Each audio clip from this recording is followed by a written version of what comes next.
great herds that covered the prairies are no more. The white men are like locusts. You may kill as many as the leaves in the forest, and their brothers will not miss them. Count your fingers all day long, and the white men with guns in their hands will come faster than you can count. This is the story of the end of the American Indians' way of life and freedom, foretold when we first met the whites 4 centuries before.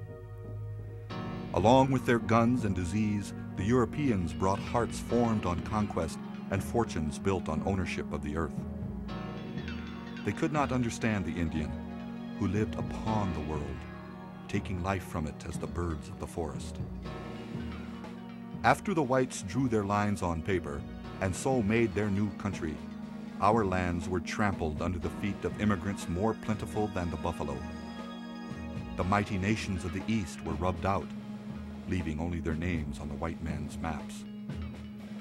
By the white man's year of 1861, there were 31 million Europeans on our soil. Their Pony Express raced from St. Louis to Sacramento in the passing of only 10 days, and the talking wires were strung across our lands. The time had come to face the vanishing of our world.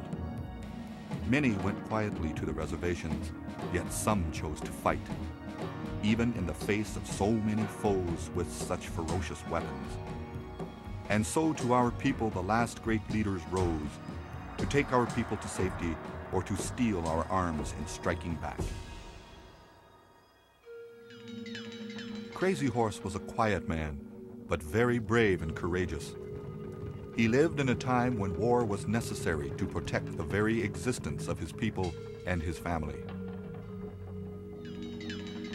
Chief Joseph was the diplomat of the Nez Perce Nation, a great heart who always spoke for peace.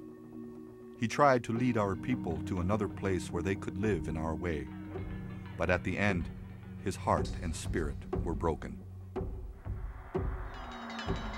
Geronimo was a great medicine man whose magic allowed him to hide from the armies of 2 nations. When his people were pursued, they would run deep into the canyons and turn themselves into a rock, a tree, or a cactus. That's how strong Geronimo's power and medicine were. Quanah Parker realized we were in a time of change. He knew that warfare no longer worked for his people. So he made the transition to being a statesman, and he chose to walk the path between 2 worlds. This is the story of these last great leaders and their peoples, at the end of our time of freedom on this earth.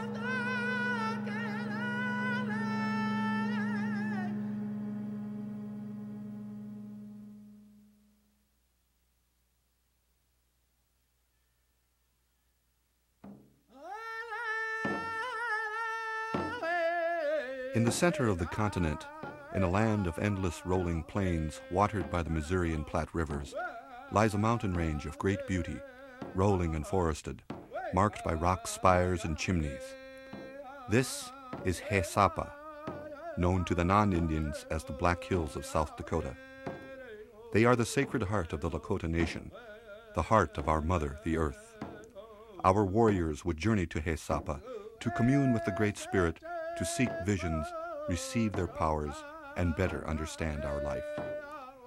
Close by these sacred hills, along Rapid Creek, a boy was born to the Ogallala Lakota in the white man's year of 1841.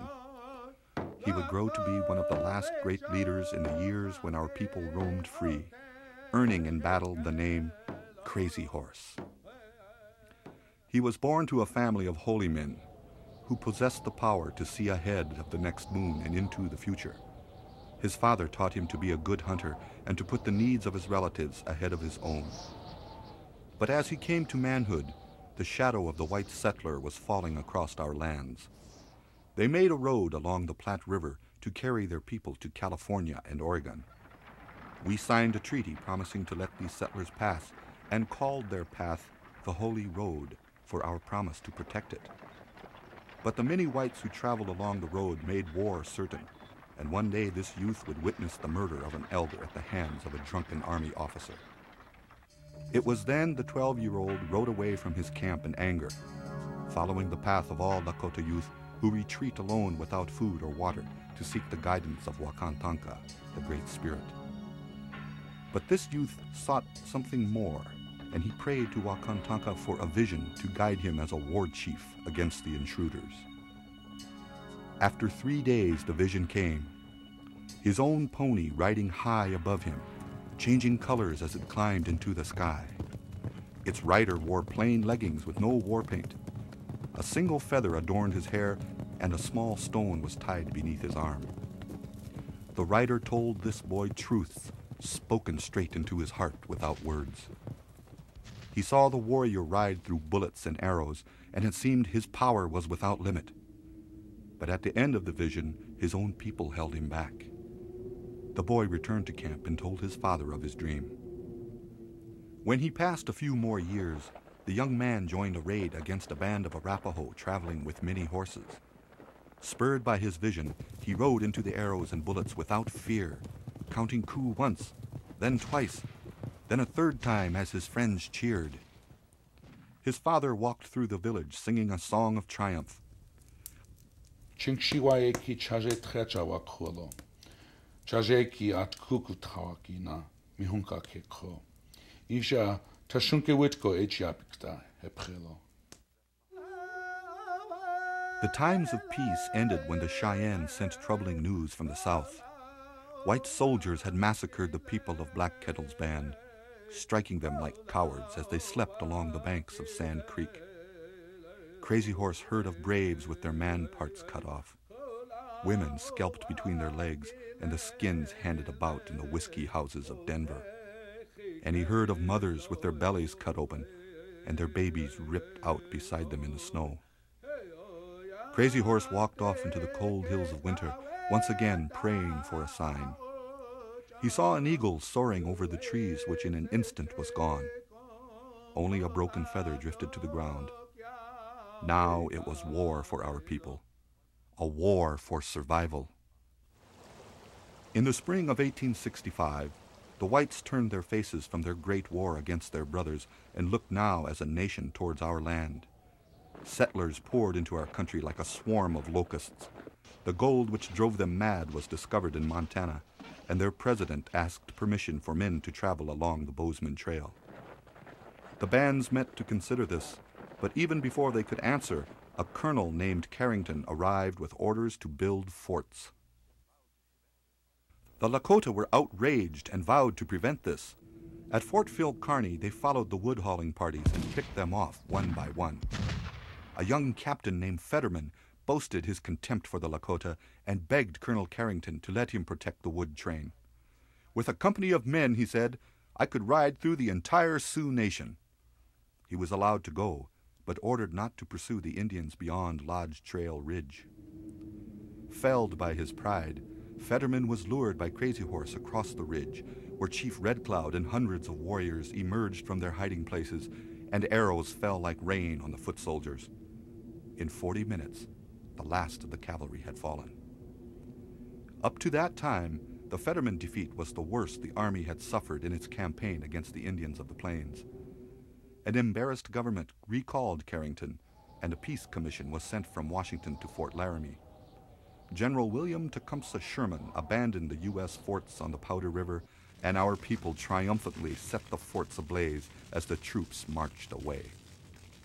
But peace was short-lived, and the government soon stopped all trade with Indians except at agencies to be set up along the Missouri River. His people starving, Red Cloud agreed to move, but Crazy Horse refused, and the two chiefs parted in anger. Washington viewed Hesapa as worthless and promised them to us forever in the Treaty of 1868. But 6 years later, Lieutenant Colonel George Armstrong Custer led an expedition into the heart of our sacred Hesapa. Within a month, Custer was crowing to the press that the hills were filled with gold from the grassroots down. Soon, gold-crazy whites were prospecting in the Black Hills in violation of the treaty. Alarmed by the flow of prospectors into our lands, the Lakota made strong protests to the Great Father. President Grant's response was to send out a commission to negotiate the purchase of the Black Hills. But Spotted Tail spoke for all the Lakota, saying, The Black Hills are not for lease or for sale. So Grant ordered all the Lakota to return to the agencies or be brought in by force. Sitting Bull and Crazy Horse called the order a joke and prepared for the battle they knew would come. They were joined by the other bands of Lakota and Cheyenne until they numbered 5,000, and they moved to the banks of the Rosebud to hold a Sundance.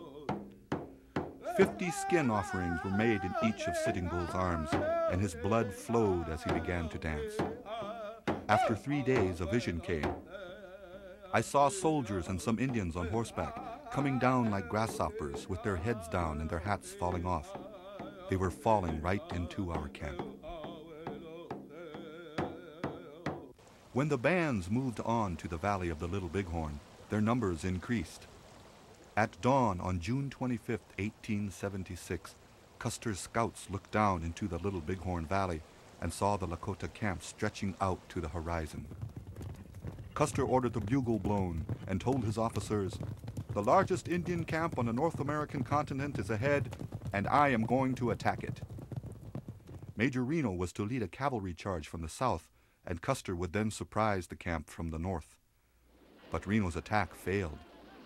Two Moon said afterward, "I saw the soldiers fall back and drop into the riverbed like buffalo fleeing." Our warriors did not pursue. They knew Custer was circling to the north. Crazy Horse raced through the camp, calling 1,000 braves to their ponies with the cry, "Hokka-hey! This is a good day to die!" Two Moon recalled, "The shooting was quick, quick. Pop, pop, pop, very fast. We circled all around it, swirling like water around a stone. We shoot, we ride fast, we shoot again." In 20 minutes, Custer and his men were wiped out. After the battle, the nation split up and moved south, hoping the army would now finally leave them alone. But news of the great defeat reached the east as the whites were celebrating the first 100 years of their country's foundation on our lands. All-out war against the Lakota was declared, and General Sherman proclaimed that all the reservation Lakota were now prisoners of war. A new commission was sent to Fort Robinson, and the Haisapa were now illegally taken away. Sitting Bull decided to seek refuge in Canada. Crazy Horse moved his camp near the Haisapa. He said Canada was too cold. At the agency, the army told the chiefs that they should bring Crazy Horse in or he would make trouble for the Lakota. Red Cloud, now the government's man, set out in search of Crazy Horse, accompanied by a handful of Crazy Horse's old friends and 500 soldiers. Crazy Horse told the weak and old to surrender and sought out refuge with his old friend Touch the Clouds. But the soldiers found him there and took him to Fort Robinson. It was late afternoon when Crazy Horse arrived at the fort, and he was turned over to Captain James Kennington and one of the agency policemen, Little Big Man. Now, that first vision of his youth returned to him, where the warrior's own people held him back. Jerking him by the arm to the guardhouse, Little Big Man said, "Come along. You are a man of no fight. You are a coward." Seeing the barred windows, Crazy Horse slashed at Little Big Man with a knife he'd hidden in his shirt. A soldier thrust his bayonet deep into Crazy Horse's back, and he fell panting. "Let me go, my friends. You have got me hurt enough." Touch the Clouds took him to the post headquarters and laid him on the floor. And to his father, who now stood beside him, Crazy Horse whispered, "I am bad hurt. Tell the people it is no use to depend on me anymore now." Crazy Horse's parents took his pierced body and in the traditional way erected a burial scaffold in the valley of Wounded Knee Creek, in a secret place that will always remain unknown.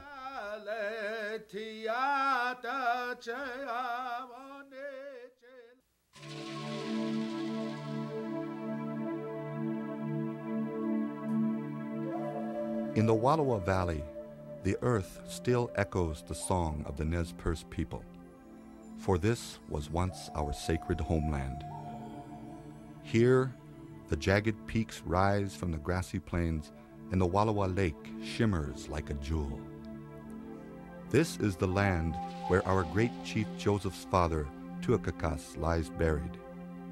Before his death, Tuakakas told his young son, "A few years more, and the white men will be all around you. They have their eyes on this land. This country holds your father's body. Never sell the bones of your father and your mother." This is the story of Chief Joseph and the proud Nez Perce Indians, whose 1,400-mile journey across the wildest land on the continent set their names and legend forever. Chased by U.S. troops, our people raced one step ahead of the best generals of the white man's army for 3 months. But we could not outrun our enemies forever, and at the end, Chief Joseph lay down his gun, his heart sad and his strength broken, and said, "I will fight no more forever." White men first saw our valley in 1805, when Lewis and Clark came out of the forest into a Nez Perce village.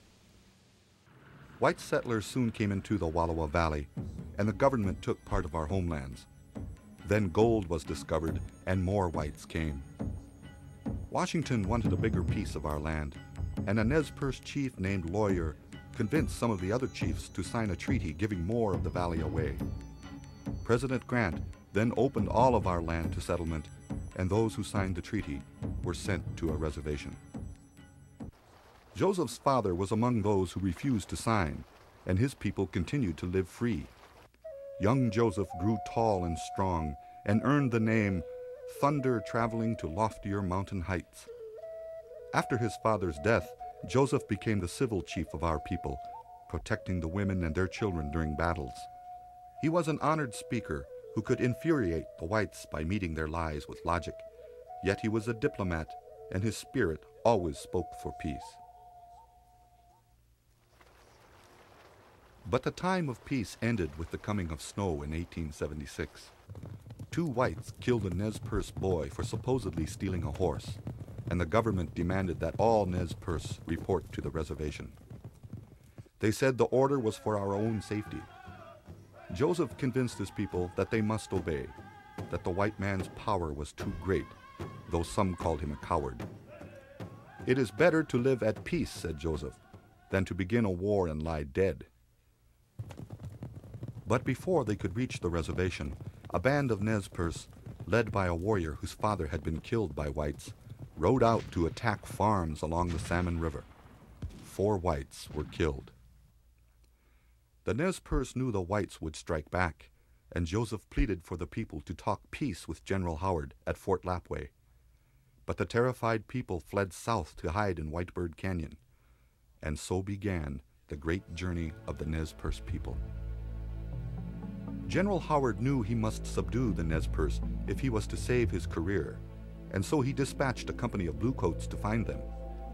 Nez Perce scouts spotted the troops as they approached the canyon. Shooting broke out, and the warriors fired at the soldiers from all directions. In minutes, a full third of the Army command was killed, and the Nez Perce captured 63 Army rifles, a treasure beyond counting. Howard and the white settlers were stunned. The settlers barricaded themselves in the towns of Grangeville and Cottonwood, and Howard set out in pursuit with reinforcements from the east. Howard's greatest fears were realized when he reached the treacherous Salmon River and saw that Joseph and the Nez Perce had crossed over and disappeared into the wilds of Idaho. The Nez Perce now knew the whites would never make peace, and the brilliant old war chief Looking Glass argued that they should travel east to Montana, where the settlers held no grudge against them. But Joseph objected, saying, "What are we fighting for? Is it for our lives? No. It is for this land where the bones of our fathers lie buried. I do not want to die in a strange land. I promised my father this." But Joseph was overruled by the other chiefs, and so the people struck out along the rugged spine of the Bitterroot Mountains. The treacherous Lolo Trail leading into Montana nearly broke the spirit of the Nez Perce people. The trail was strewn with fallen trees, uprooted by strong winds, and almost impossible to maneuver through. The dead animals left behind and the blood from their ponies marked their path. Relentlessly, Howard followed. The Nez Perce descended into the sleepy farmland of the Bitterroot Valley, and Yellow Wolf, a Nez Perce warrior, remembered the feeling of hope in this new place. The people were friendly. No more fighting. We had left General Howard and his war in Idaho. The Nez Perce stopped to rest alongside the Big Hole River, and they felt so safe that no scouts were set out. That night, the warriors paraded about camp, remembered Yellow Wolf, singing, all making a good time. But 200 Army men under Colonel John Gibbon were advancing from the south. Early on the morning of August 8th, they surprised the sleeping Nez Perce village, shooting and clubbing everyone in sight. Whitebird called out to his people, "Are we going to run into the mountains and let the whites kill our women and children before our eyes? It is better that we should be killed fighting."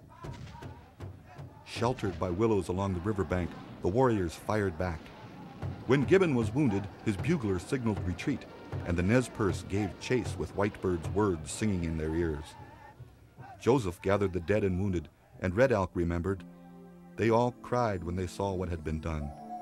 Boys, girls, women, and children, and men who had no guns lay scattered among dead soldiers, burned teepees, and bedding.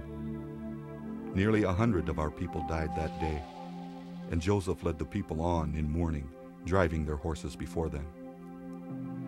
Now the people decided to flee to Canada and join Sitting Bull's Hunkpapa, who were living peacefully there.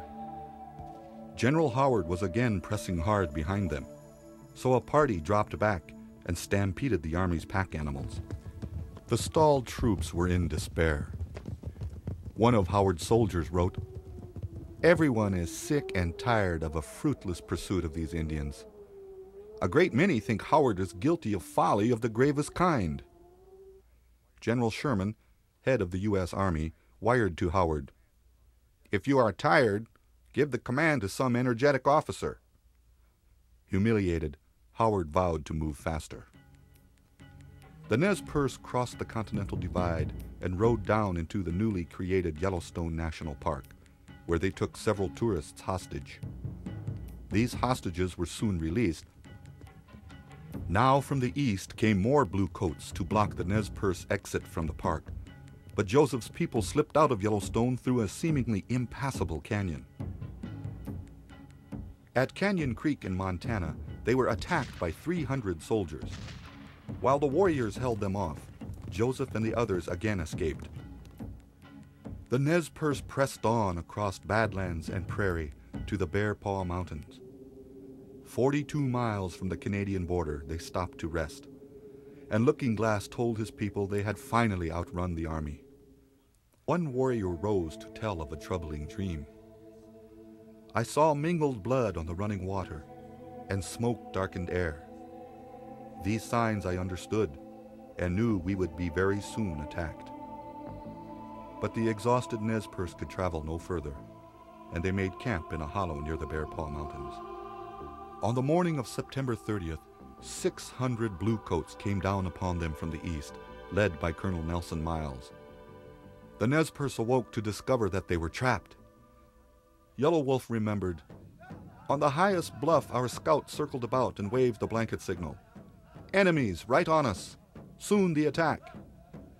Those in the village held the attackers off with guns, while Joseph and a small band tried to guard the horses.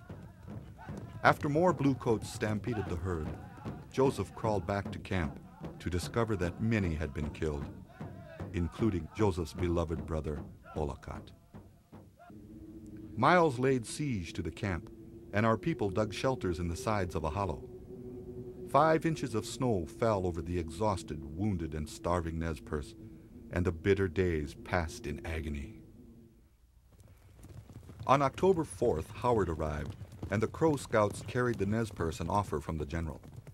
If Joseph and his people surrendered, they would be allowed to return to Lapway. A final council was held. Looking Glass and Whitebird argued against surrender, but Joseph wanted an end to the running and fighting.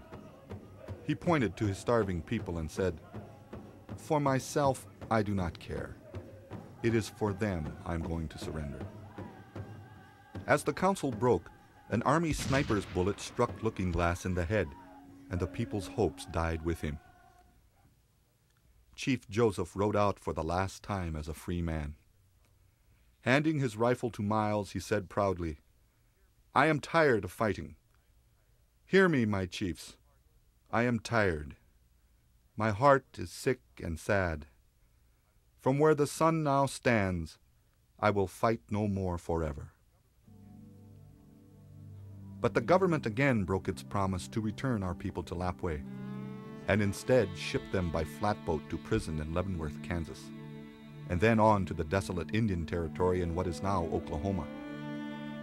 Sympathetic whites pressed the government to return our people to the Northwest. After 8 years, Joseph and his people were sent to the Colville Reservation in central Washington, many miles from the Wallowa Valley, where the bones of their ancestors lay buried. Joseph spent the rest of his days seeking a return to his birthplace. Over the years, he met with 3 U.S. presidents and argued passionately that the Nez Perce should be given back a portion of the Wallowa Valley. But his pleas were met with cold denials. Chief Joseph, who led his people on a courageous flight toward freedom, was unable to lead them back to their home. Broken-hearted, he died in 1904, in exile from the sacred valley of his birth.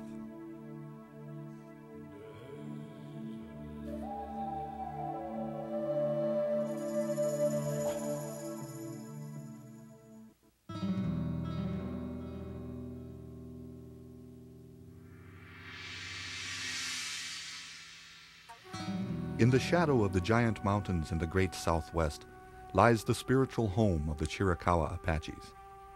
Here the deep canyons and crevices concealed our mountain spirits, the special protectors of the Chiricahua. And for hundreds of years this rugged land sustained our people. But by the 1880s, the white man, with his powerful weapons and great numbers, had finally subdued most of our people. Only a few Chiricahua Apaches still roamed free as our ancestors had done. And while Naiche, the handsome son of the great Cochise, was their chief, a bold guerrilla fighter and medicine man named Geronimo was their true heart and genius. The white man was determined to subdue these last free Indians. With Geronimo gone, they would at last control our land from one end of the country to the other. Millions of dollars and a full quarter of the white man's army was poured into catching Geronimo and 38 Chiricahua warriors. When he told his story from captivity at the end of his life, Geronimo recalled a peaceful childhood, hanging in a sling at his mother's back. He was named Coyacla, one who yawns, by his parents. I was warmed by the sun, rocked by the winds, and sheltered by the trees, Geronimo remembered. But with the coming of manhood came the daily reality of war against our people. One terrible morning, Mexican bounty hunters attacked the women and children of his camp while the men traded in town. To his horror, Geronimo found that his mother, wife, and 3 children were all savagely murdered by the Mexicans. Now the people he loved the most in his life were gone. Weeping alone in mourning, Geronimo received what my people call the gift of power. He heard his name called 4 times, the mystical number that spoke of revelations, and a voice said, "No gun can ever kill you. I will take the bullets from the guns of the Mexicans so they will have nothing but powder, and I will guide your arrows." Now, Geronimo was ready to lead a battle of revenge against the Mexicans. Several attacks satisfied the others, but Geronimo recalled, "Still I desired more revenge." He raided into Mexico again and again, returning with captured horses and supplies. After the white man's civil war, the Bluecoat General Ulysses S. Grant was elected president and swore to push all of our people onto reservations. Under his new peace policy, all of the Apaches were brought in, except for the defiant Chiricahuas of Geronimo and Cochise. General Howard came to talk peace, and Cochise told him of the wrongs that had been done. "You Americans began the fight. I have retaliated. I have killed 10 white men for every Indian slain." But Cochise had had enough of war, and he convinced Howard to let the Chiricahuas' traditional homeland near the Mexican border be their reservation. Geronimo's people came also, and here they lived in peace for the rest of Cochise's life. But when Cochise died in 1874, a new policy was drafted to squeeze all the Apaches onto the San Carlos reservation. 4,000 Apaches from different bands, some of them sworn enemies, were pressed together on this desolate spot. Geronimo's people were ordered by the whites to move to San Carlos in 1876, but they refused and fled east to the reservation of their friends, the Warm Springs Apaches.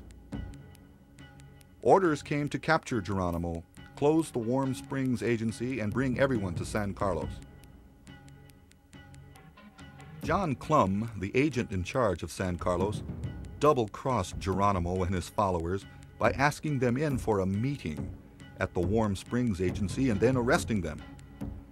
Geronimo was outraged at this betrayal and railed at Clum. "We are not going to San Carlos with you, and unless you are very careful, you and your Apache police will not go back to San Carlos either. Your bodies will stay here at Warm Springs to make food for coyotes." But a nervous Clum took the Chiricahuas in chains to San Carlos. Restless and angry, Geronimo and Chief Naiche fled to freedom in September. White settlers panicked when they heard the Apache were returning to reclaim their lands. John Clum set out with a posse that included 3 of the Earp brothers. But the Chiricahuas fled deep into the mountains of Mexico, and for 2.5 years, Geronimo's people lived in freedom. But these were the last years of freedom for our people, a final dream of the 100 centuries that had come before. Mexico agreed to let soldiers cross the border at will in pursuit of Indians, and General George Crook arrived with orders from his government to solve the so-called Apache problem. By the turn of the new year in 1883, Crook's forces finally reached Geronimo's mountain stronghold. The 2 men met in council, sitting together on the ground, and Geronimo admitted that he could not outrun the armies of 2 countries. So Crook brought the Chiricahuas back to San Carlos. After a night of drinking, some Chiricahuas marched to the tent of the officer in charge of San Carlos. Crook was telegraphed for advice, and the Chiricahuas bolted, cutting the talking wires as they went, and drove 120 miles south toward Mexico before stopping to rest. The white man's newspapers shouted, "The Apaches are out," and settlers panicked. Reinforcements arrived on the Southern Pacific Railroad, and before the month was out, 2,000 soldiers were flung across the territories of New Mexico and Arizona. In January of 1886, as the army was closing in, Geronimo sent word that he would meet to talk peace. And so, in the chill of a March afternoon, Crook and Geronimo met again at a canyon known as Los Embudos, just below the Mexican border. One by one, the Apache leaders agreed to surrender, until at last it was Geronimo's turn to speak. "What the others say, I say also. Once I moved about like the wind. Now I surrender to you, and that is all." Crook hurried back to Fort Bowie, Arizona to brag of his success, while our people began the long, slow march by foot under guard. But a whiskey dealer just south of the border told them they'd be hanged the minute they crossed into the United States. Fearing betrayal, Geronimo and 39 others broke and ran. Humiliated by the escape, Crook asked to be relieved of his command. Crook's successor arrived in less than 2 weeks. General Nelson Miles, who had captured Chief Joseph of the Nez Perce Nation and was now determined to add another notch to his belt. The soldiers pursued Geronimo for 4 brutal months. Their uniforms were ripped on rocks and branches, and their horses were abandoned because they were too large for the trail. In times like these, Geronimo called upon his mystical powers as a medicine man. When the army men came close, it is said that Geronimo and his people could turn into a rock, a cactus, or a tree, so the soldiers could never find them. Rumors spread that Geronimo was talking surrender with the Mexicans. Miles was livid at the possibility that he might lose his prize to someone else. Finally, he dispatched a lieutenant named Charles Gatewood, the only man in his command who knew Geronimo personally, to win surrender. Indian scouts led Gatewood's soldiers into Mexico under a flag of truce. There, the scouts arranged a meeting with Geronimo. Then, Lieutenant Gatewood gave Geronimo and his people news that left their hearts and spirits broken. The warriors' wives and children were at that moment being shipped from the San Carlos Reservation to exile in Florida. Sadly, Geronimo said he would lay down his arms, but only to General Miles, in person. Miles agreed to meet Geronimo at Skeleton Canyon just north of the Mexican border. There, Geronimo surrendered for the 4th and final time on September 3rd of 1886. For the Chiricahua Apache, this was a solemn ceremony. Geronimo remembered, "We stood between his troopers and my warriors. We placed a large stone on the blanket before us. Our treaty was made by this stone, and it was to last till the stone should crumble to dust." Once back at Fort Bowie, the Chiricahua were put aboard trains. The women and children were taken to Fort Marion in St. Augustine, Florida, and the men were sent to Fort Pickens, an abandoned fort on an island off the coast. But within 6 months, the warriors were reunited with their families, though many of their children had been sent to Carlisle Indian School in Pennsylvania, where many died from tuberculosis. The downhearted Apaches were moved to Alabama, where they spent 6 bleak years as prisoners of war. 8 years after Geronimo's surrender, the surviving Chiricahua prisoners were taken back west to Fort Sill, Oklahoma. There, Geronimo passed his waning years 700 miles from his home, growing melons and talking with newspaper reporters. At the age of 80, he attended the 1904 St. Louis World's Fair, where he sold bows and arrows and photographs of himself. He rode in Teddy Roosevelt's inaugural parade, afterward meeting with the president himself. There he pleaded for the only thing that had ever meant anything to the Apache. He asked for freedom. "Great Father, other Indians have homes where they can live and be happy. I and my people have no homes. I pray to you to cut the ropes and make me free. Let me die in my own country, an old man who has been punished enough and is free." Roosevelt listened politely, but gave no answer. Geronimo visited the National Cemetery in Arlington and stood over the graves of his old adversaries, Crook and Gatewood. Then he was sent back to exile in Oklahoma. Geronimo, the great medicine man and bold guerrilla warrior, died in February of 1909, never able to visit the mountain fastness of his homeland again. His name and image will be forever engraved in our memories. History remembers Geronimo as a great leader and warrior, but to his people, he was the heart and soul of a nation.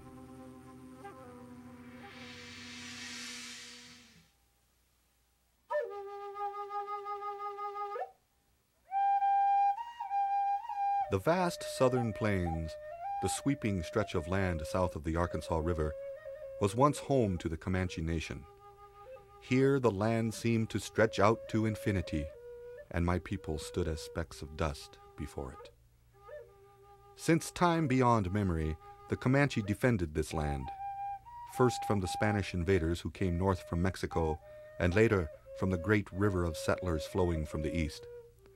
Against the Spanish we were victorious, but the flood of whites we could not resist. The Spaniards brought two things which changed our lives forever: gunpowder and the horse. My people called the sturdy pony God's dog, and with his help we could follow the herds of buffalo for 1,000 miles.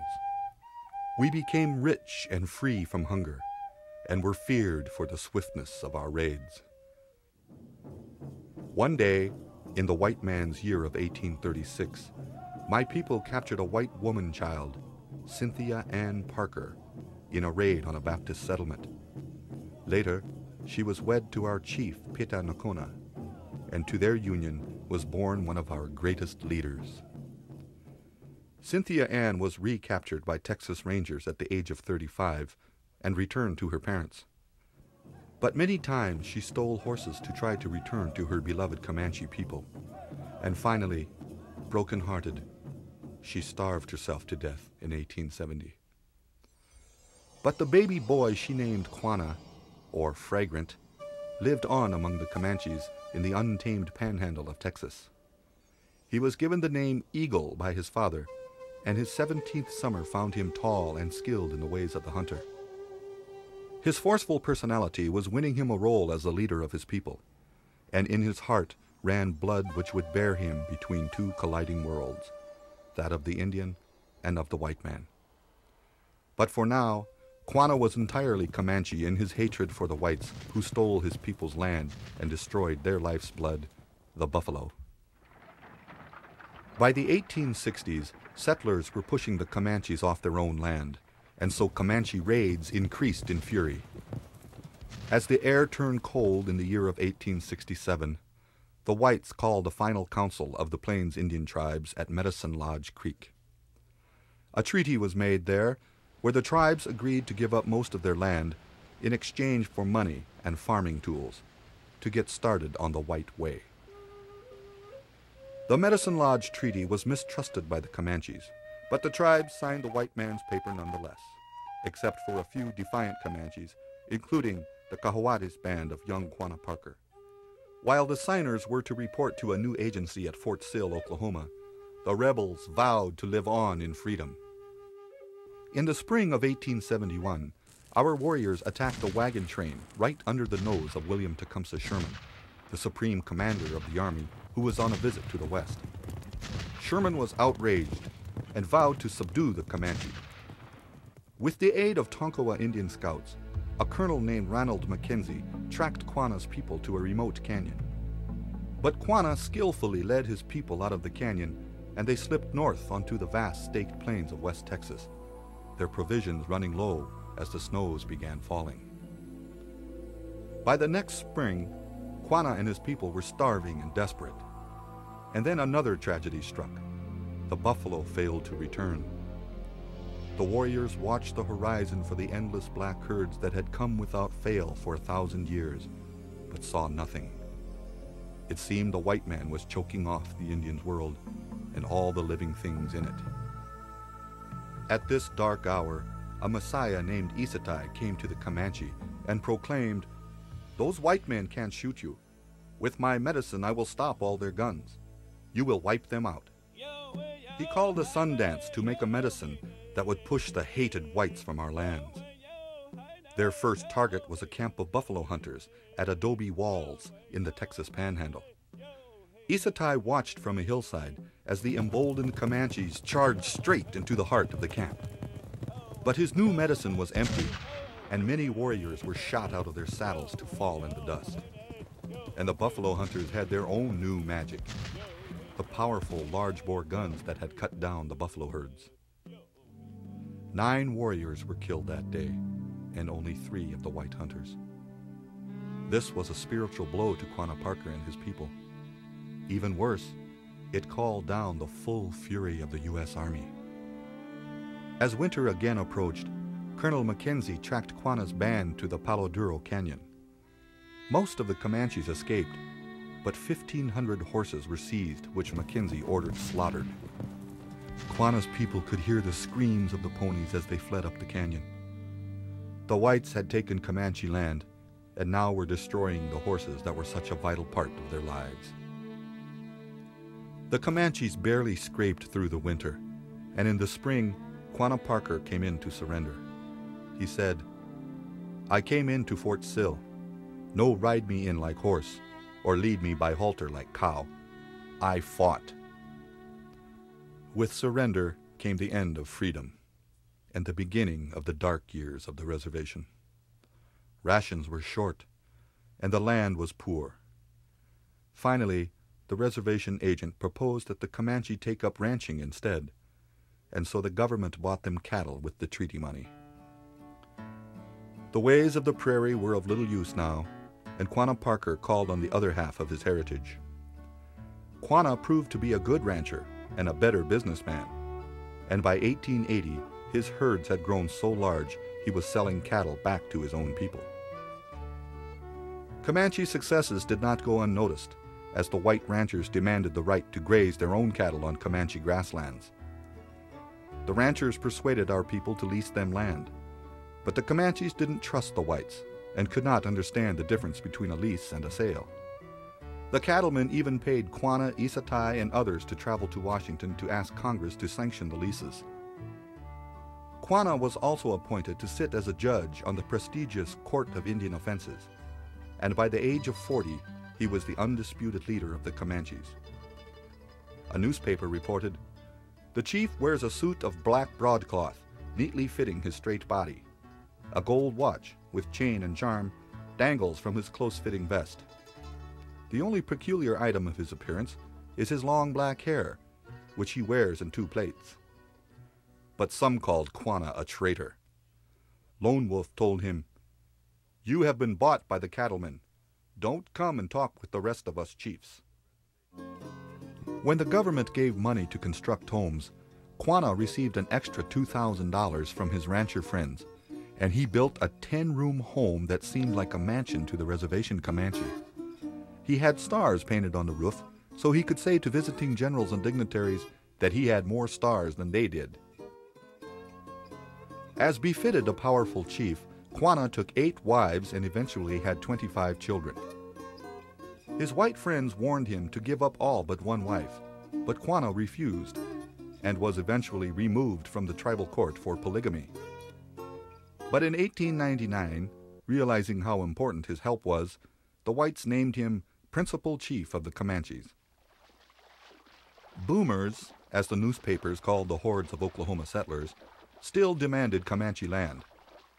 One newspaper wrote, "There is a large and fertile body of land, capable of supporting a dense population that is being withheld from the masses." Through conniving and threats, the government got enough Comanche signatures to ratify an act that gave away most of their reservation land. Through Quanah's skill as a bargainer, he was able to save a portion of communal land, but the result was a land stampede. Days after the legislation was ratified, 3,000 whites were squatting on the Comanche reservation, and a year later, 50,000 settlers were roaming about, scouting for the best homesteads. In 1905, Teddy Roosevelt asked Quanah and other chiefs, including Geronimo, to ride in his inaugural parade in Washington. Roosevelt visited Quanah a few weeks later while hunting in Oklahoma, and there, Quanah convinced Roosevelt of the unfairness of policies which robbed his people of their land. In 1906, despite Roosevelt's objections, Congress drafted a bill for the sale of the Comanche's last communal land. And now the vast tribal lands that sustained the Comanche, the lords of the southern plains, were finally gone forever, as the white man's 20th century began. With each passing year, Quanah became more of a celebrity. He hosted powwows and appeared in 4th of July parades dressed in Comanche finery. In 1908, he played a cameo role in one of the early motion pictures. In flickering shadows across the nation, the chief of the Comanche could be seen in The Bank Robbery, riding up to a bank on horseback and joining a posse to capture a band of robbers. A little Texas town that sprang up at the end of a rail line was named in his honor, and at the dedication in 1910, he said, "May the Great Spirit always smile on your new town. But 1 year later, Quanah fell ill, and his search for a cure, as in all else, led him on a path between two worlds. He went to a healing ceremony on a Cheyenne reservation, and returning home by train, he was met by a doctor who administered a heart stimulant. When his condition worsened, his family called a shaman to be with him in his last moments.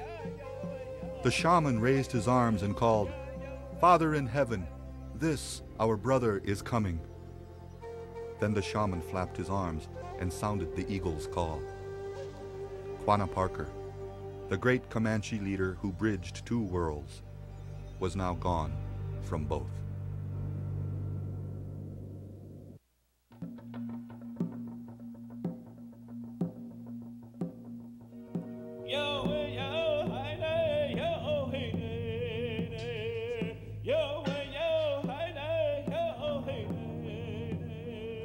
These are the stories of a people who stood defiantly as their world was swallowed, the old world becoming as a dream and another rushing in to fill its place. But while the faces of the generals who vanquished them are lost to history, the honor of these great leaders endures, a testament to their courage and their commitment to their people. This earth that sustains us takes our hearts back to the ages before our conquest at the savage hand of the white man, before the restless, endless days of the reservations.